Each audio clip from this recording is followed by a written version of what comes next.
What is going on, guys? JD from New York. WWE Off The Script. Episode number 7. WrestleMania 30 weekend. I hope you guys are going to enjoy yourself. I hope you guys have a great weekend. I'm back. It's time for some news and rumors. Let's get excited. It's WrestleMania. I'm in Jersey right now currently, but you guys are getting your WWE News and Rumors as you always do on your Saturday morning. I hope you guys enjoy it. Hope you guys enjoy WrestleMania. I will be back following the pay-per-view immediately with a WWE WrestleMania 30 review and results right after the show goes off, right?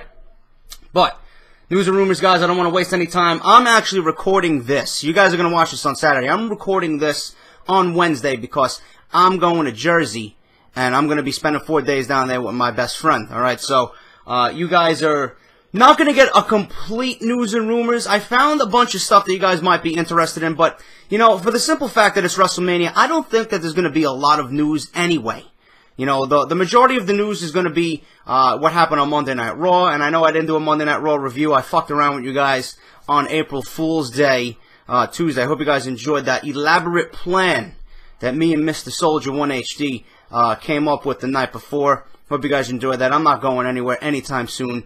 This is your #1 source for all your WWE needs right here on YouTube.com. Remember that. Fuck those other guys, alright? Enough of my bullshit. I know you don't want to hear me fucking bullshit. News and rumors. There has been a lot of speculation and questions regarding what WWE has in store for the immortal Hulk Hogan past the hosting gig at WrestleMania 30. This is the biggest news story to me. I got a couple other things about CM Punk and Macho Man Randy Savage, but I think this is the biggest one because he certainly deserves it. Alright? Word now is that part of Hogan's new deal includes the opportunity for him to headline another WWE Hall of Fame class.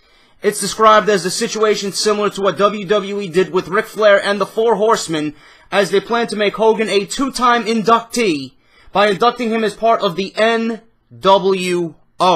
The New World Order, okay? The induction is said to take place in the next few years. This is part of the reason why WWE inducted Razor Ramon this year instead of Scott Hall. One idea briefly discussed internally would see Kevin Nash go in as Diesel next year, and then the NWO as a group in 2016 with Hall, Nash, and then, of course, Hulk Hogan. But nothing is confirmed as of this report.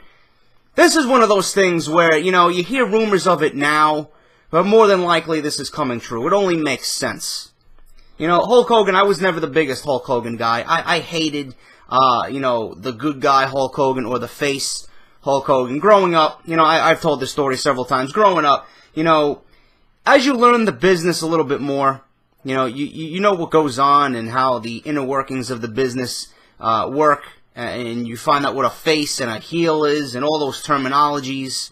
You know, I was a big Ultimate Warrior guy. I'm happy to see him go into the Hall of Fame this year. I'm looking forward to his induction speech, which should be taking place tonight on the WWE Network, 9 p.m. to 12 a.m. midnight. So look forward to that. I'm pretty sure I'll be making some time to watch that tonight, even though I am in Jersey. But as I was saying, Ultimate Warrior, I was a big Ultimate Warrior guy, you know. I enjoyed the Ultimate Warrior's work. I never liked Hogan. You know, the one thing about Hogan when I was young and as I grew to learn the business, I hated hearing his theme song close out every pay-per-view. I hated seeing the image of Hogan just always get the one-up on people. And then came WrestleMania 9, where Hogan and Brutus Beefcake fought Money Incorporated earlier in the night for the WWF Tag Team Championships, right? They got past Money Inc. They didn't win the titles, and that was the end of Hogan. You know, it comes out with a black eye, whatever, you know. Yokozuna versus Bret Hart that same night, out comes Hogan. Out comes Hogan challenging Yokozuna. You know, and I'm like, here we go. Is Hulk Hogan going to win the WWF title at WrestleMania 9? Why? Why is it needed? I remember my grandmother taping this on VHS for me. You know? And lo and behold, Hogan won the WWF title. From there, I said, you know, fuck this guy. Fuck this guy. I just couldn't stand him. And then he went to the King of the Ring that year, 1993, rematch against Yokozuna in Dayton, Ohio, and he lost the belt. Hulkamania was dead. Bobby Heenan was brilliant on commentary. One of my favorite pay-per-views of all time. 93 King of the Ring. If you got the network, go out and watch it if you have not done so. Hogan was dead. He went off to WCW. Then comes Hogan. You know, he goes through all the WCW guys, and then miraculously, Hogan does the unthinkable. The good guy, Hulk Hogan, the immortal Hulk Hogan, the guy who is idolized by little children and Hulkamaniacs all over the world, comes out and leg drops Macho Man Randy Savage and aligns himself with Kevin Nash and Scott Hall. Unbelievable moment. I was never a Hogan fan, but I rewatched that pay-per-view, that closing segment to that Bash at the Beach. I rewatched that more times than I can fucking remember. That was an absolutely brilliant maneuver. Hogan is a pioneer. Hogan is a pioneer, and for that one reason and one reason only, I became a Hulk Hogan fan. I respected Hulk Hogan. You know, there's stories going around Hulk Hogan that he was never one to put one over. You know, he was always about himself, which may be true. You know, guys like that and guys like that who have an ego like Hogan, obviously they're gonna show you, you know, that kind of side to them, that kind of attitude. But Hogan taking the chance to go heel and turn his back on everybody was a brilliant maneuver. It was risky, but it was brilliant. And the NWO from there, you know, before it died out and before it got old and, you know, before Sting came to the rescue and tried to save WCW, and then we had the Wolf Pack, and then everybody joining forces. It was just a fucking mess. But the NWO, coming out after Hogan turned heel, and the buildings, week after week of the NWO was just unbelievable TV. I remember I was in high school. I was in high school watching that, and everybody was, oh my god, did you see Nitro? Did you see WCW Nitro? And here I am watching fucking WWF. You got Steve Austin, you got this one, that one, Bret Hart, Shawn Michaels, Undertaker. That's when WCW and WWF were going head-to-head. That's when competition was good.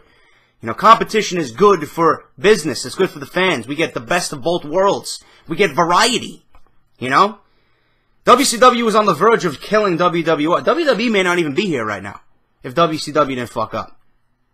But WWE, realizing what they had in front of them with WCW, listen, we got to step up our game. The Attitude Era was born, and then WCW ultimately lost that war. WWF won. And that's the WWF we all come to know and love and remember, the Attitude Era. But Hogan doing what he did was a risky move. It was great for business. It ended up being great for business. From that day forward, I was always a Hulk Hogan fan. I respect Hulk Hogan to this day. You know, I'm glad he's back in the WWE. He belongs in the WWE. And, you know, it's going to be great to see if this actually comes to be, to see the NWO back. You know, it's great to see Hogan on TV. I'm glad Scott Hall has pretty much resurrected his life. I remember watching something on ESPN where Scott Hall was fucking contemplating suicide, taking pills and mixing pills with alcohol. He was an alcoholic. He was a druggie. You know, I thought he wasn't going to survive anymore. I thought he was going to be dead. Here he is, fucking standing tall, walking tall. You know, same thing with Kevin Nash. Kevin Nash has always been great. Always been a fan of Kevin Nash. Diesel was fucking a great character for WWE. You know, but NWO more than deserving of the Hall of Fame. More than deserving. And I can't wait to see that. I don't think they'll go in with The Rock. I think The Rock is going to have his own headlining gig. NWO was one of those stables. You know, three guys that certainly belong at the top of the bill. You know, they should not be sharing any bill with anybody because that's how influential they were to the business. NWO 2016 right now is rumored. Hopefully it happens. It will happen. We just don't know when. You know, sorry about my story, but I figured I would stretch this out like I usually do. I figured you guys may enjoy my stories about Hulk Hogan and why I didn't like Hogan, why I became a Hogan fan, my thoughts on the NWO. So that's that 2016 rumor for the NWO. Vince McMahon. You can never count out Vince McMahon during WrestleMania season. He's always got a fucking ace up his sleeve. According to this source and news article, you can always count on WrestleMania to have some sort of surprise and word. Came down this week that Vince McMahon talked with WWE Creative over the course of the past week and about a surprise possibly happening at WrestleMania 30. It likely won't be anything major or a big swerve, just something people can say that they did not see coming. No word yet on what this may be. If it's a surprise, it may be Sting. That's what I'm going with. Sting, I told you already in my WWE Behind the Mic. If you missed it, link down below. WrestleMania preview and predictions. Get ready for WrestleMania with JD. Link down below. Sting belongs at WrestleMania. He deserves WrestleMania. I don't know what other surprise you got coming. It may be a generic surprise. He's, I heard rumors of Vince contacting all the legends in the past 20 years to be at WrestleMania 30 for this landmark event. HBK may be there. Stone Cold may be there. We may see CM Punk come back. I don't know. But all we know is that the element of surprise is there. Don't count out Vince. Let the rumors begin. But I really think, like I said on Behind the Mic, Sting belongs at WrestleMania. He should come out after The Undertaker tombstones Brock Lesnar. CM Punk may come out. I don't know. We got a whole different, we got a bunch of different things that might happen. So WrestleMania should be interesting in that aspect. As for the card, you'll watch Behind the Mic and see what I'm talking about the card. The card looks very underwhelming. I won't talk about it. I'll save it for Behind the Mic if you guys missed that. This is very interesting and may break some guys' hearts, actually, okay? I can't say anything because I'm taken and I have a girlfriend. But if I was single, that would be a different story. Just kidding, but I'm not a fucking degen like that. But anyway, rumors of CM Punk and AJ Lee getting engaged are true. There was photographs going around. I don't have them on me right now. They were, you guys can go click the links down below on all my sources where I find my news and rumors. I'm sure you'll find it there. Just research AJ Lee, CM Punk. AJ Lee was sporting a nice little ring on her finger on Monday Night Raw. The rumors are true that they are getting engaged. No word yet on when they will be getting married, but AJ is reportedly moving to Chicago to be with CM Punk, Phil Brooks. So congratulations to them. Punk is certainly a happy man. He left WWE. He's happy. He's healthy. He's got his money. And he's got a beautiful woman in AJ Lee. So, yeah, listen, CM Punk is doing very well for himself. He doesn't need the WWE. Apparently, he's got it all. He doesn't need the WWE. But I do believe Punk will be back one way or another eventually. This is just him being him. And he wants to take time off to do what he wants. Maybe this was in the cards for him. Maybe this is what he really wanted to do. He couldn't do that under the full hectic schedule of WWE. So, this is what CM Punk is doing. He's living his life. Good for him. As seen on last week's Raw from Brooklyn, the smart crowd really got behind Luke Harper and the Y family in Harper's match against John Cena. There is a lot of concern among WWE officials that the smart crowd at WrestleMania 30 will turn on Cena more than usual in his match against Bray Wyatt. The talk at Monday's Raw was the crowd, and the reaction was just a taste of what's to come at WrestleMania. Well, duh. You think John Cena is going to be cheered by the rowdy and smart crowd at WrestleMania, 85,000 deep at New Orleans at the Superdome? Give me a fucking break. Of course they're going to be cheering for Bray Wyatt. Who isn't? Bray Wyatt needs to win. No question. That's all I'm going to say about that. I mentioned that on Behind the Mic. Bray Wyatt needs to win clean. Bray Wyatt needs to win with Sister Abigail, and it needs to be no interference. I mean, those guys could be down there, just to get them on TV, get them on the pay-per-view, and then ultimately kick them out. Ban them from ringside. And then leave Bray Wyatt to do what he's got to do. Beat Cena clean. That's what needs to happen. Both Vince McMahon and Triple H have been high on Sheamus for a while now. And Sheamus is someone that is labeled as one of Triple H's guys. Okay? But it said that Vince has soured on Sheamus as a babyface and wants to turn him heel, which I do believe should happen. Vince is also ready to turn Roman Reigns as a top babyface, but Triple H wants to leave the Shield intact as a group for now.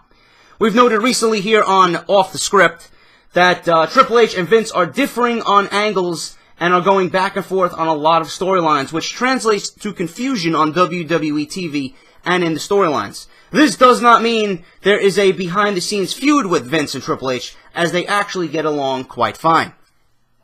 I've always said this, the confusion and the lopsided storylines translates to the viewer on TV. I've been saying that for fucking months, ever since I've been on here.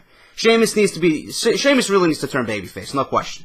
Sheamus needs to turn babyface, heel rather. He needs to remove the babyface, I'm sorry. Sheamus needs to be heel and get rid of the fucking babyface persona. He's boring, I don't want to see him, he just needs to go out there and be a heel. I love Sheamus when he was a heel, when he was shooting John Cena, then all of a sudden he turned into this fucking cartoon character. Nobody wants to see him, he's joking around and this and that. Listen, he drinks beer, he goes to the pub, and he kicks ass. That's all he needs to do. That's all he needs to do. Turn him into a heel, get rid of this babyface bullshit, and maybe I will, respect him a little bit more and actually be engaged and interested in what he does. All right? But as for the Shield, I really think they should remain intact for now. Vince wants to fucking rocket ship Roman Reigns to the main event. I don't think that needs to be done right now. I really don't. I think the Shield really needs to stay as a babyface team. Let them go as a babyface for a little bit. If you want to break Roman Reigns away from the Shield, have it happen at SummerSlam. You know, before you know it, SummerSlam will be here. It doesn't need to happen now. You know, the rumors are going around that Dean Ambrose and Seth Rollins will be a team, and then they'll eventually kick out Roman Reigns, and then Roman Reigns will go on his own, become a babyface, and he'll be in the main event, right? But he really needs... Hey, listen, I've been enjoying Roman Reigns' run in the ring and the push that they're giving him. Obviously, you see the growth if you're paying attention to Roman Reigns. You see what he's doing in the ring. You see he's getting better. You see he's getting more comfortable, okay? But they really need to work on Roman Reigns and his promo ability. All he does is... pretty much all he does is, like, believe in the Shield, or whatever the fuck he says. You know, believe. Believe in the Shield, or believe that. Come on, man. You don't know any other fucking vocabulary than that? That's what the WWE sticks him, I know. Sticks him with.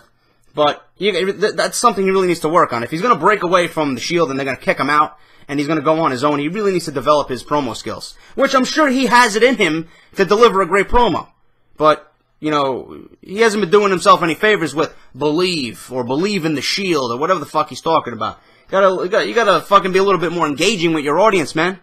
But, I'm sure that'll be worked on. That's just the fucking things I pick up on. You guys may not agree with me. Whatever. But I think the Shield right now should remain intact as a babyface team. SummerSlam, all this shit can happen. Right now, it's a little bit too soon. Give them a run as a babyface team. WWE reportedly contacted several major names for cameo appearances at WrestleMania 30, including, like I said, every mega draw of the last 3 decades that is still alive. That should be interesting come WrestleMania. Steve Austin noted on his latest podcast that he will be in New Orleans for the 2014 WWE Hall of Fame ceremony. Whether or not he will be at WrestleMania 30 on pay-per-view in some kind of Raw backstage segment, I don't know. Don't get too excited, but as of right now, Steve Austin said he will be in New Orleans for the Hall of Fame. WWE Raw General Manager Brad Maddox added himself to the Andre the Giant Memorial Battle Royal at WrestleMania 30, just leaving 3 spots remaining. Main roster stars who are not in the match yet include Alexander Rusev, Barrett, Eric Rowan, Luke Harper, Camacho, Kurt Hawkins, David Otunga, Evan Bourne, Ezekiel Jackson, JTG, Tyson Kidd, William Regal, Hornswoggle, Xavier Woods, and El Torito. Now, out of those names, obviously, you may want to include Eric Rowan, Luke Harper. I don't know. They could go with that or just leave them off the fucking match completely. You could put Bad News Barrett in there. I know Alexander Rusev will probably be in there, even though I don't think he's on the main roster yet. He really hasn't had a match, so I don't consider him a main roster guy. But out of these guys, I wouldn't include any of them, except for Rusev or Barrett, to be honest with you. You know, bring up some NXT guys. Put Neville in there. Put in Bo Dallas.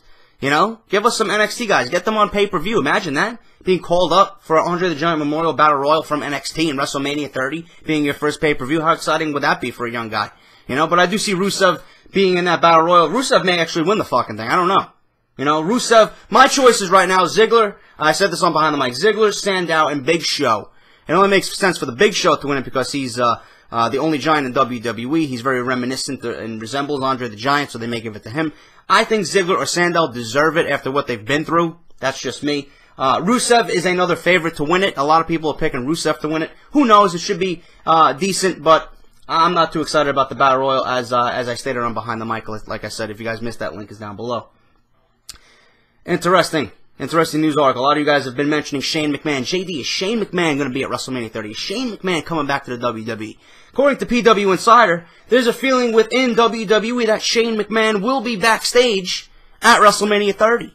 Whether he's on TV, I don't know. But he will be backstage according to this report. There's a possibility he may be back at WrestleMania 30. I don't know. I don't know what he's going to be doing, but don't kill the messenger. I'm only here to deliver the news.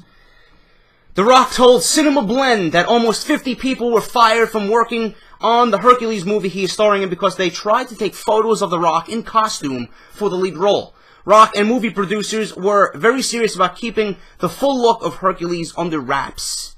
Rock said, I would say maybe close to 50 people were fired, crew members, after all of them tried to sneak pictures of The Rock wearing the Hercules costume. There's a mandate and we all agreed on that not to film any part of the movie while filming it. All right, so that's what happened there with The Rock. The Rock actually took to Twitter on that. He told Cinema Blend as well, fire 50 people for stupidity. That's their fault. WWE Hall of Famer Mick Foley recently appeared on fellow Hall of Fame Jim Ross's podcast, The Ross Report. During an episode recently, Foley discussed why his feud with Dean Ambrose was nixed. Ambrose confronted Foley at the Intercontinental Miami Hotel during WrestleMania 28 weekend and ripped on him for turning a generation of fans onto hardcore wrestling. The feud continued online for several weeks before it was dropped, and Foley noted that the feud was scrapped after he met with his neurologist, who told him that he could never wrestle again. When that feud was actually going down, and I actually heard rumors and seen footage of that feud, I was excited for it. That would have been great to see Foley back, one more hardcore match to go out in style with Dean Ambrose and then retire. Build up Dean Ambrose as a fucking major superstar. Never happened, and now we know why. Foley could never wrestle again. He's all fucked up. We all know that. He can barely walk. I actually seen him in comedy concert for my birthday weekend. He was pretty funny, pretty entertaining. So if Mick Foley's coming to your town, highly recommend the show. And finally, guys, one news article on Macho Man Randy Savage. Why did Macho Man have such a falling out with the WWE? According to the Tampa Bay Tribune, a new article looking up the much speculated, I should say, relationship between WWE and Randy Savage before his death, and why he hasn't been inducted into the Hall of Fame. Savage's brother, Lanny Poffo, says it's because of bad blood between Savage and Vince McMahon. The Tribune sent a list of Poffo's claims to WWE, but they declined to comment. I can't prove a thing, Poffo said. You can take my word for it or not. Poffo says the feud between Savage and Vince began in 1987 when WWE held an old-timers event and did not include Savage's father, Angelo Poffo. Savage reportedly asked Vince if his father could participate, but Poffo said he was told no. Randy didn't ever forget that, Poffo said. My father deserved to be in that match. Poffo then states Savage was offended when Vince felt Savage's best years were behind him and pulled him from the ring and put him on commentary. He thought he still had a lot of good years in the ring left in him, Poffo said. Savage was also bothered by the skits that WWE did with the Nacho Man, if you guys remembered that. The Nacho Man. Poffo said he wasn't too offended by the skits until he saw one that insinuated Miss Elizabeth fooled around with him, fooled around with Hulk Hogan, actually. So he was bothered by the skits where Miss Elizabeth fooled around with Hulk Hogan. His brother says Savage never forgave WWE for the tasteless skit and went online to make a video with some negative comments about Stephanie McMahon in the early 2000s. I'm sure the video angered McMahon, Poffo said. Vince reportedly contacted Savage with an offer to induct him in the Hall of Fame in 2010, but Savage would only accept if his father and brother were inducted alongside him, but WWE declined. He wanted the Poffo family to go in. Poffo said he knew it would mean a lot to my dad. Shortly after WWE declined to induct the family, Savage's father passed away. Poffo said WWE never called to offer condolences. It was about respect to our family. Randy was furious, said Poffo.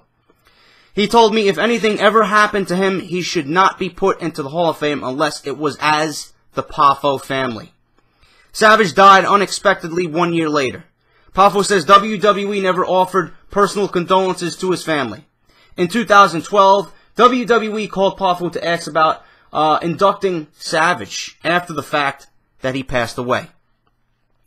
They again did not say they were sorry for my father or brother's passing, even though they had the chance, he said. I told them that I would honor my brother's wishes and only say yes if the entire Poffo family was inducted. Poffo says he has now softened his stance on the induction and is offering an olive branch. This is for the fans, Poffo said. They want to honor Randy and see him get his respect. So if WWE wants Randy in the Hall of Fame, but not my father or me, they should do it.